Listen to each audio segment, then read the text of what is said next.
How often should I replace my electric toothbrush head?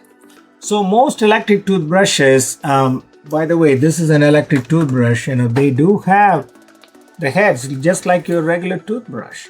So the most electric toothbrushes, we recommend replacing them every 3 months or when they start to splay out, because when they start to spread out, then they are not as effective. You may be thinking, oh, I'm using an electric toothbrush, it is effective, but because you're not using the right head or the head is worn out, it is not as effective.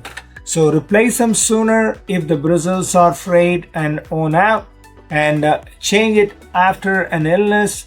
Sometimes you have cold or like a cough or sometimes chest infection, so don't keep using that. If you are brushing aggressively, you may need to replace them more often and follow the manufacturer guideline and your dentist recommendation how often you should be changing.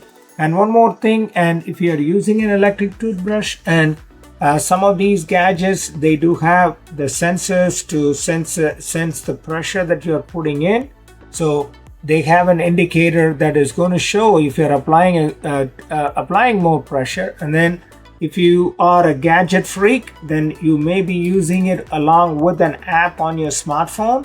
The smartphone is going to indicate whether you are applying more pressure than what you should. So these are all the indications that you should be careful of whenever you're using an electric toothbrush.